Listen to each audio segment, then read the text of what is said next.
Thank you all for coming. This alumni conference is one of my favorite times of the year. It's a chance to touch base with people that have been here over the years, understand the greatness of the school, and understand the opportunities that it has. Later on, I'm going to show some slides about our alumni participation, but I just want you all to know that I think alumni engagement with the McCombs School of Business is the key ingredient to making our school better in the future. We cannot be as good as we could be, as good as we want to be, without having our alumni engaged in every aspect of the enterprise, the McCombs School of Business. So thank you so much for being here. Thank you all for your leadership of our alumni network. Carrie Kinch, thank you so much for what you do. Your leadership is phenomenal. Please give a round of applause to Carrie. Carrie and her staff do a wonderful job, and I know all of you appreciate what they do. What I wanted to do today was talk a little bit about the school and give you an update about where the school is. I'm going to focus a lot on our programs. Everybody knows that the McCombs School of Business is a very big organization. We have all sorts of academic programs designed to provide business education products across the range from 18-year-olds to 60-year-olds. I want to talk about some of those programs. I also want to give you an update on some of the strategic initiatives that we've been focused on here for the past 7 years and give you some updates on that. The overall theme, or the bottom line, or the executive summary on this is that the school is doing very well. Our academic programs are all highly ranked and getting better. Our facilities are good and getting better. Our faculty are good and getting better. And we're trending in almost every progress vector in exactly the ways that we want. So I want to just cause you to be happy about that, relieved about it. There are challenges, but they're all good challenges, and we're doing the things we need to do to be a better school in the future. So let me move on. I'm going to talk, but please interrupt me when you have any questions, and I'll try to go through some of these slides quickly. Our BBA program is one of our largest programs. We have 4,400 students enrolled in the BBA program at the McCombs School of Business. It's a hard ticket to get. Those of you with children who apply to our school, we have a lot of tough conversations. It's just really hard to get in, and that's both good and bad. This past year, we had about 6,500 applications. We admit around 1,600 students. Almost 900 decided to come. They're smart kids in terms of test scores. They're in the top 6 or 7% of the students who take tests. Half women. A lot of class valedictorians, about 46. Mostly Texas residents because of the state law that restricts the out-of-state population to 10% or less at the University of Texas, and some international students in that group. Later on, I'm going to present some statistics on the employment performance of our students coming out. But in general, a very good program. Highly ranked. Both Bloomberg Business Week and U.S. News & World Report rank our undergraduate program in the top 10, one at 6, one at 8. By far the largest, highest ranked undergraduate business program in the country. There really aren't any competitors in terms of size with us. The schools that we compete with in terms of rank have enrollments of 800, 900, 1,200, etc. So we have a big footprint of very high quality. Within our undergraduate program, we have our Business Honors Program. See some graduates in here. This is creme de la creme of the students, and this is the creme de la creme of a program that only has creme de la creme in it. I mean, these are just the best of the best. These students, in terms of test takers, are the top 1 or 2%. In terms of grade or class rank, are the top 1 or 2%. Really a stunning group of students. Moreover, everybody in our Business Honors Program is holistically selected in the sense that we look beyond SAT scores and GPA scores. We look at leadership experiences in high school that not only occur while they're in high school, but in their community, in their churches, and other civic organizations. So we're looking for markers of leadership that will enable these very intelligent students to go on and do wonderful things in society. It's a stunning program. I will also tell you later on that one of our chief fundraising efforts over the past 4 years has been raising endowment for the McCombs Scholars Program. The idea is to provide money to attract some of the best and most meritorious students to our Business Honors Program. We've raised over $30 million and established over 100 in scholarships to attract students to these programs, and that's been a big mover of the quality of students in this program. Our accounting programs are still ranked #1. That was my great nightmare coming. I'm so glad that it's going to be ranked #1 when I leave. So I dodged a bullet. It's just a stunning program. It's a program that equips both students who come here as freshmen and those that come in the traditional program to take 1 year after an undergraduate degree to take jobs at some of the most highly professional service firms in the country in the consulting area, in the accounting area, in the audit area, in the tax area. Here's some statistics on the quality of students, but it's one when I came, it's one now, it'll be one forever, right, Lil? That's the program. MBA admissions, our MBA program is doing very well. Our applications tend to go up, even in a market that's pretty static and, in fact, deteriorated in some areas. We have some very good entry statistics in terms of test scores and work experience and undergraduate school GPA. About a third of the class is female. That's a tough program to attract women to because it occurs kind of at 25 to 30 in their life, and they have other things going on in their life, but we've done a really good job with this. About a third of the students are Texan, and the rest are non-Texan domestic students and international students. Our MBA program at the McCombs School of Business, I think, is one of the chief attractors or importers of human talent to the state of Texas. People in our MBA program are coming because they see Texas as a state that's generating about a third of the new jobs in the country. They're all at a point in their life where they want to think about making an investment to start a career in a place that's going to be vibrant and provide a lot of economic opportunity, and the McCombs School of Business is a settling place for a lot of people who make that type of calculus. Very good program. Eric Hurst is the Associate Dean for Graduate Programs. He's done a phenomenal job with this and our working professional programs in Houston, Dallas, and in Austin. And if you see him, please congratulate him for me. Other programs. Many of you may remember that over the years we've been starting some specialty master's program designed to equip students who didn't have an undergraduate business degree with the kind of career preparation that will make them successful. We started a Master of Science in Finance, I believe, 2 years ago. Jay, this is the second class. Enrollments in that class are going up. It's a very competitive program to get into. The MS IROM course is our big data course. It's a course in business analytics. This is the third year of that program. It's probably the most competitive program to get into at McCombs. It has the highest GMAT scores. A lot of the students who are earning the program have technical undergraduate degrees like in computer science or math or statistics. They're seeking the program to take jobs at classic logistics companies like Walmart, Target, or companies that have to process and manage a lot of data within the course of doing their business. That's been a very successful program. And then our Master of Science in Technology Commercialization program, that's a long live program that we inherited from IC Squared about 5 years ago. That's still doing great, and it's a program that's designed to focus people's attention on the commercialization of intellectual property. Executive education, which most of it takes place in this building, has stabilized at a business for us that's around $11 million a year. These are customized programs that are done for companies who want some human capital augmentation to go on in their firm. The programs last anywhere from 3 days to 6 months on average.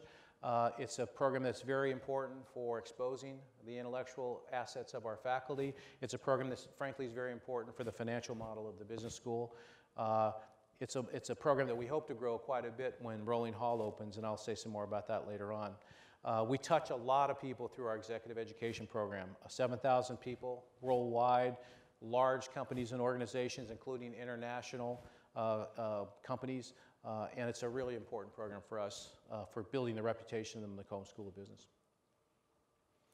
All of you are in organizations, right, where the most important thing you do you never talk about. Right, that's kind of the way we do things. One of the coolest things that the McCombs School of Business does at the University of Texas is offer a business minor course.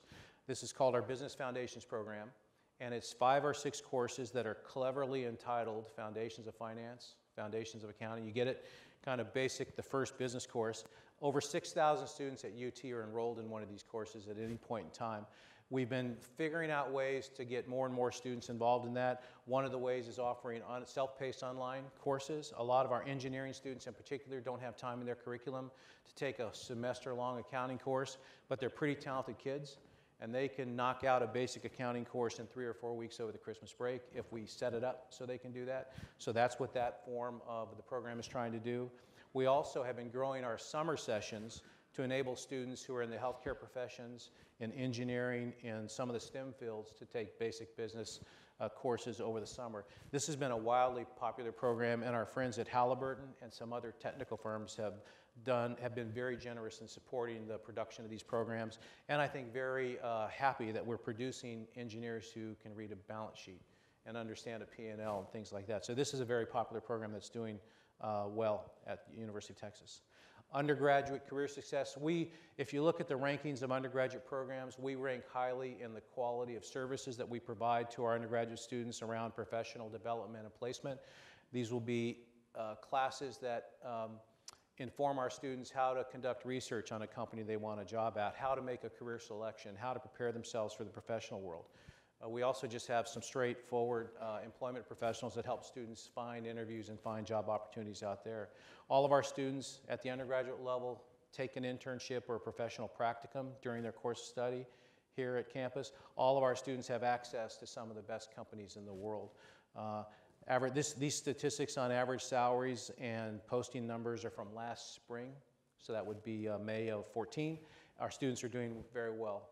They don't tend to leave with much debt, and they have whatever debt they have, they can pay off fairly quickly because they tend to make some money in the job. Same is true of our MBA students. These numbers from last spring, almost all of our students have strong and firm job offers near or at graduation or shortly after graduation. The numbers are pretty stunning compared to the peer group of people, and they tend to done very well in recent years. The value add on our MBA program is quite dramatic. If you look at pre-MBA starting salaries, and the payback time is pretty short as well. So I'm trying to make the argument that a business education is a good business investment, which kind of you're supposed to do if you're the business school dean, right? But it is a very good investment for our students. Let me move. Any questions about programming? I didn't cover all of our programs, but in general, doing very well. The biggest problem we have is it's selective.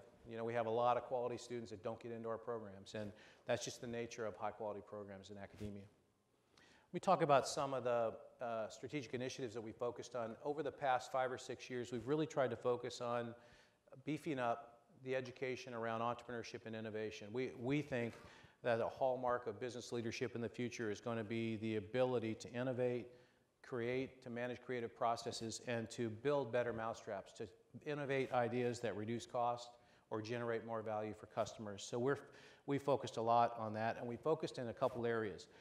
5 years ago, we established something called the Texas Venture Labs, and the Texas Venture Labs is a program that has several components to it. The program on the left, the Venture Partner Program, is a program that pays graduate students to stick around after they finish their graduate program. So these are MBA students or PhD students in the natural sciences, or law students who have finished their course of study, to stick around for a couple years and help students take 2 or 3 courses in new venture creation or in a practicum that enables people to take intellectual property and work it towards the commercialization process, and eventually show these ideas in something called the Venture Lab Investment Competition, which will be evaluated by investors and capitalists of one kind or another. That's the nature of the program. The program also has a component, the TVL Scholarship Program, which offers scholarships to incoming students to our MBA program for students who are interested in intellectual property commercialization type activities. So the whole idea is just to lift up the idea of new venture creation and provide an infrastructure to support student activities around there. Over the years, it's designed to do the following kind of things. Any of you watch Shark Tank, that show? If you like reality TV, you'll like this show because it's abusive towards humanity, right? It's smart, wise, allegedly wise people who have a lot of money yelling at people that don't have a lot of money, which is, in a strange way, kind of a capitalist nirvana, right? That's the way it is.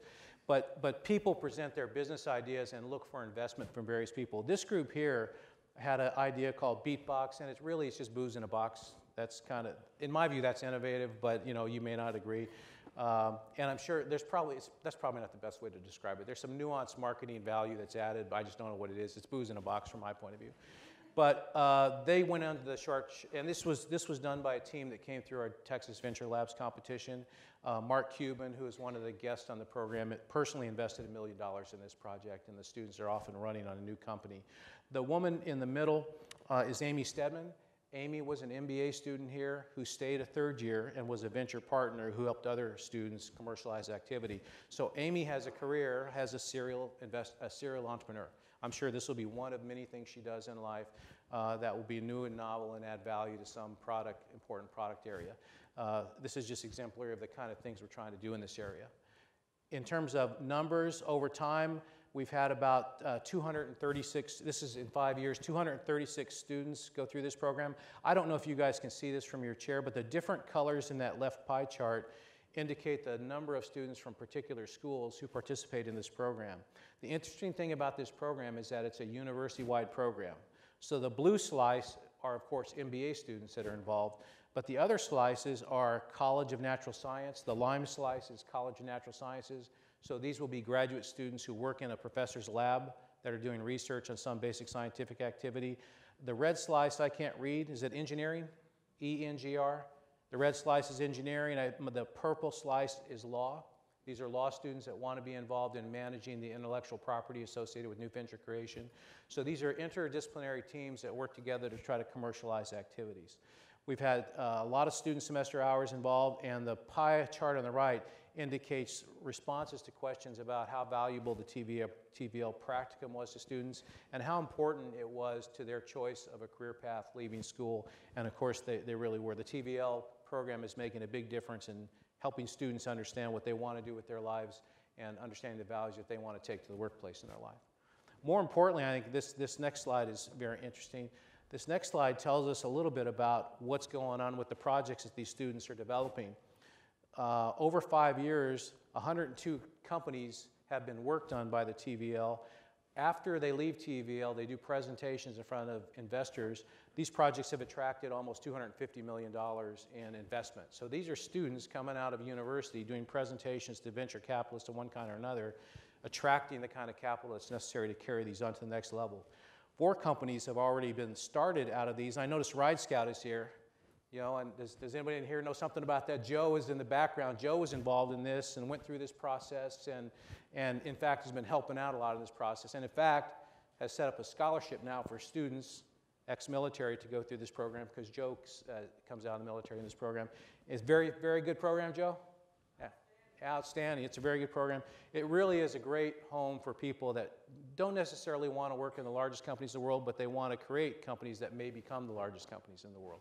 So we're very proud of it, and we're very proud of that particular metric for our program. The right-hand chart gives you a sense of the different industry verticals that people have worked on in this program, and they pretty much cover the whole spectrum of things one might work on. How to look? You see, yeah, Joe. To give them a lot of context, literally what happens for young companies and ideas that are being incubated here in Texas, all those talented disciplines that you see wrap their arms around young companies and provide them top world-class MBA talent and advice and business plans. And when we walk into investors, we look way more professional than we ever would have without the TVL team. And we're so indebted to that kind of talent and experience.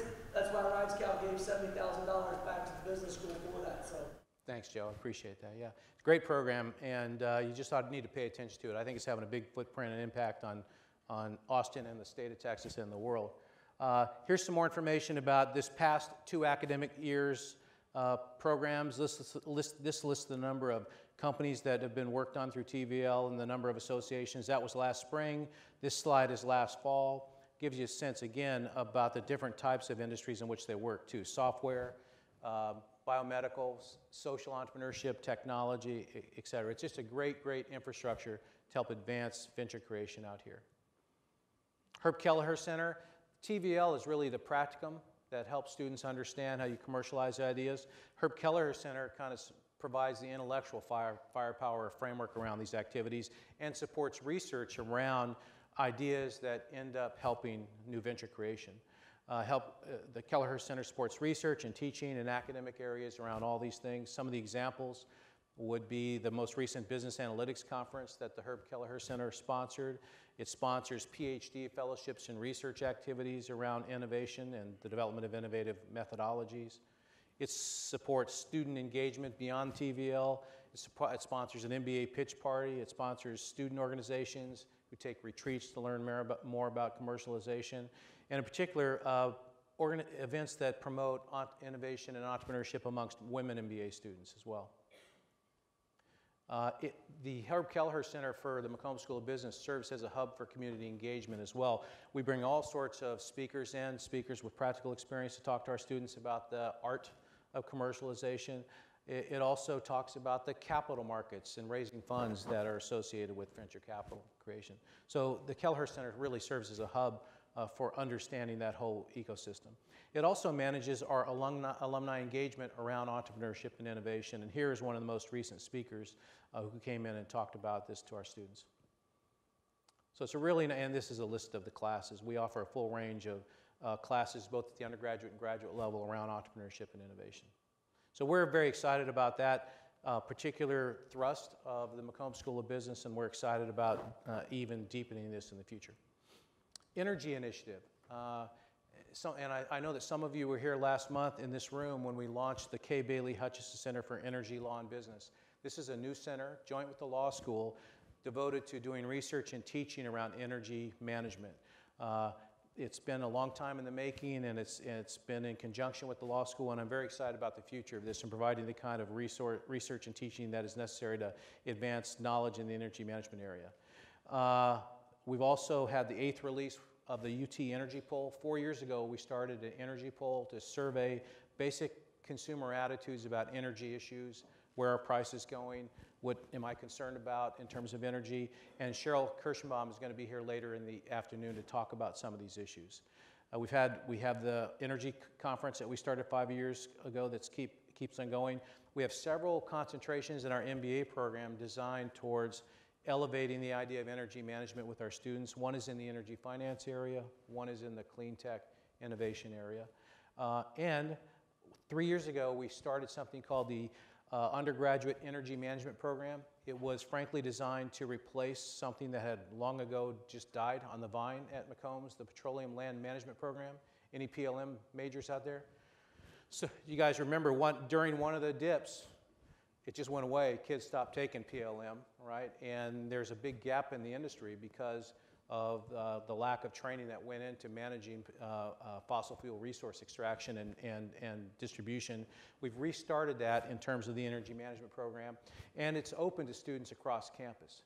So it's a program where great students from liberal arts, great students from engineering can take the business and law courses necessary to help them understand land management type issues.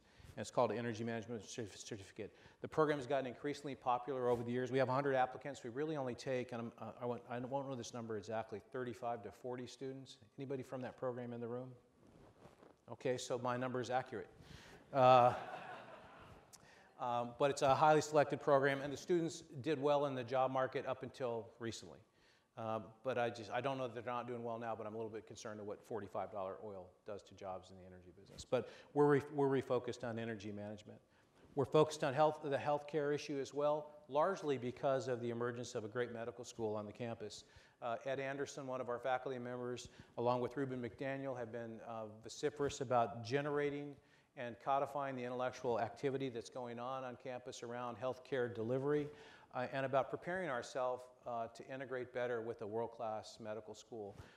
The dean over there is Clay Johnson is highly focused on that issue and wants the medical school to be distinguished in that term, in terms of understanding that there are economic and business issues that are as important in healthcare delivery as are some of the scientific and medical issues. So we're keen to stay working on that. I'm picking up my pace because I have to deal with Lil here. So facilities, I'm almost done. Facilities master plan, everybody notice the hole next door? Right?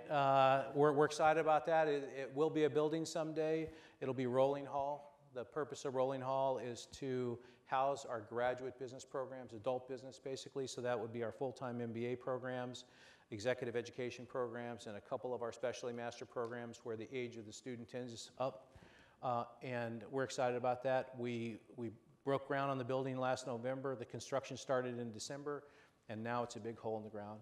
Thanks to Jeremy Smithhill. Jeremy's here. Jeremy helped roll up the property and help us think properly about how actually to execute that. You remember, we're academics, right? So we're really good with ideas, not so good with execution. And Jeremy came by at just the right time for us to help us do that. So Jeremy, thank you so much, wherever you are. Jeremy, where are you at? You got to raise your hand. There. We're very excited about that. How many square feet is that building? How many square feet is this building? It is 475,000 square feet. It's a big building. It is 5 stories. It will have a 20,000 square foot ballroom in the basement. It'll connect to this building below ground level. So if you walk down to the you go down to the next level, and the level after that, you know, there are those classrooms downstairs. We're going to blow through one of those classrooms, and there's going to be a hallway into the ballroom of the other buildings. So the idea is to make this building work hand in glove with Rolling Hall to support conference and convention activity. That's that side of the building. And then the north side of the building is going to be the dedicated MBA spaces of the building. So there won't be any walls. It'll be an open building. But functionally, it'll have 2 or 3 different functions: MBA education, executive education, and a couple master's program, Master Science and Technology program. It's a stunning building. Those of you who haven't looked at the drawings or renderings, you should get on our website or just Google it. There's an app. Believe it or not, go to your iPad, type in Rolling Hall. There's an app which allows you to look at all the construction documents and all this, the renderings and things like that. And if you're really twisted, there's a camera in the parking lot that is trained on the hole all the time, and you can just look at the hole all day, you know. And I've done this quite a bit. It's kind of fun. But you watch the tractors go in and out and dig deal out. So that's the nature of the building. Very big building. It's going to be just an elegant building. The chief architects were Ennead Architects out of New York. The construction architect is Jacobs out of Fort Worth. And they're just a really remarkable team. Phase 2, Jim and Miriam Mulva. By the way, Rolling Hall, of course, the lead gift was given by Bob Rolling. Jim and Miriam Mulva have given a lead gift for the renovation of our existing facilities. So as soon as Rolling Hall is finished, we're going to go in and renovate the rectangular building on Speedway and turn that into a faculty and staff office tower. And then after that's done, we're going to renovate the rhomboid. I don't know what the shape of that building is. The GSB building right behind the statue. And that's going to be an undergraduate instructional facility. When we did this project, I thought the architects were going to say, you need to tear this down. Quite the opposite. They said, these are stunning buildings with great infrastructure. They're just not quite outfitted properly for the purposes that you want them. So we're going to have just the best undergraduate business instructional facility in the rhomboid, and we're going to have a fabulous faculty and staff office tower in the rectangular building. So that's the program there. Alumni engagement. Let me just end by talking about alumni engagement. You heard what I had to say about the importance of it. We're trying to do all we can to make sure we do what we need to do to attract your attention. Carrie's done a wonderful job with this. The Knowledge to Go seminars are a big part of our strategy. The economic forecast events we did over the past year were remarkable successes. Darren, thanks so much for that, all the help. We really appreciate it. It's such a brilliant idea. Everyone was sold out, which I'm an economist, which means the price wasn't high enough, right? Now, we probably didn't have enough space. We'll work on space next year. We'll try to make that work. But it was just a great way to get our alumni together for some productive activity. We're excited about that. Here's some pictures of some of the people that were involved in this. If you didn't get a chance to go and want to go next year, you planning on this next year? So we'll do this next year. Go. I mean, I was able to watch some of them online and read the press releases, and there's just a lot of good information that comes out of these things. So you should definitely do that. Alumni giving rates. Carrie and I focus on this a lot. One of the ways you measure engagement by alumni is how many people just in the course of a year decide to send in a check. 20 bucks, 10 bucks, 50 bucks. It's a big measure of the way in which your alumni think about your school. And as I've told you before, it's a big important factor when we're recruiting students who want to know what was the student experience like, how much in love are your alumni with the school. So that number is more important for that signaling factor than anything else. I will tell you, however, that we generated nearly $3 million in alumni giving last year, and we're up above $2 million this year already. We will very quickly. Near 2 million, right. Carrie and I have this conversation all the time. She says 3, I say 4. So, but the money is really actually important. We have a budget of about $130 million, and you would think, well, $2 or $3 million, what does that mean? Well, that's all unrestricted funds that go for excellence activities. They're kind of like free money. There's stuff that we can do to really make our school special, and it's very important. And for me, it means our alumni care about what we're doing, and they're paying attention, and they want to help. So I'm very excited about that. And again, I got all the kudos to Carrie. She's really moved this needle quite a bit in the 3 or 4 years she's been working on this. Last year we had a great fundraising year. You all remember that the University of Texas concluded its capital campaign last September 1st. They raised over $3 billion. We were supposed to raise $225 million as our share of that. We ended up raising $275 million, which was very good. And last year alone, we raised over $108 million. most of that, or a large chunk of that being the Mulva gift to renovate our existing spaces. So I want to thank all you for all that you did and the focus that you put on this, and have you all appreciate the importance that it has for the school going forward. It's going to make some substantial differences in our facilities and in our faculty, because we raise endowment money to support our faculty, and in our students, because we raise scholarship money to attract the best and the brightest to come to McCombs. So there are real and tangible effects that have come from this fundraising effort, and I want to thank you all. You all need to give yourself a hand for this, by the way, please.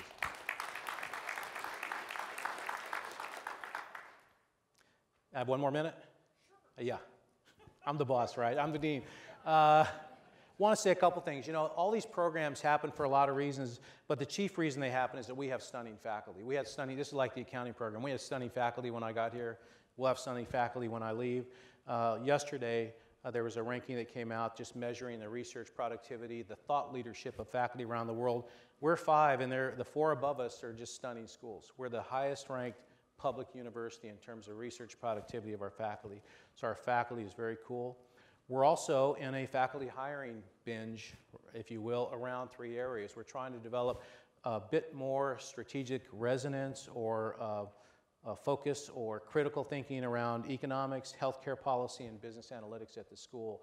That's wholly consistent with our strategic plan now, and we think it'll make a big difference in all of our academic programs. So we're very well accomplished, and we want to get even more accomplished and recognized at the faculty level. So if you see a faculty member, thank them for what they do, both in terms of teaching and thought leadership. I'm going to skip this just because I need to move on. You saw Jay this morning. Jay's the new Senior Associate Dean. I want to thank his predecessor, Paul Newman. The Senior Associate Dean job is hard. It's like the COO job, has to make everything run on time. When things get rough, the dean gets to go away, say, I'm going fundraising. I'll be in Hawaii for 3 weeks, and call me if you need me. But the Senior Associate Dean has to dig in and fix things. So Jay, thanks for doing it. And Paul Newman, those of you who know him, please thank him when you see him. Our chairs are stunning across the board. We have a new accounting chair, Robert Freeman. Lil is stepping down. Lil, thank you. Lil was the best accounting chair ever. And she's just been a great leader of our accounting school, and we appreciate that. And we have a new leader of our Kelleher Center, Violina Rendova, who will bring a lot of energy to this. And then lastly, apparently everybody knows this, I'll be leaving the university at the end of this academic year, August 31st. I've served as dean for 7 years. It's been just a singular professional highlight of my life. It's been a lot of fun. We've made a lot of progress on facilities, faculties, program quality, just preparing the school good for the future. I will still be employed. Sadly, I have to work still.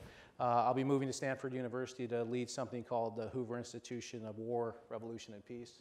They looked at Texas over the past 3 years, and they thought, well, maybe you know something about war or warfare. No, that's not exactly right. The Hoover Institution is just a research institution that worries about economic policy, security policy, things like that. So it's a bit of a different job, but as Lil alluded to earlier, something that's near and dear to my heart, and I'm looking forward to that. But I just want to say thank you. I've really enjoyed being the dean of the McCombs School of Business. I've really enjoyed working with our alumni and supporters. I'm proud of what we've accomplished, and I'm excited about the future of the McCombs School of Business. So thank you all very much.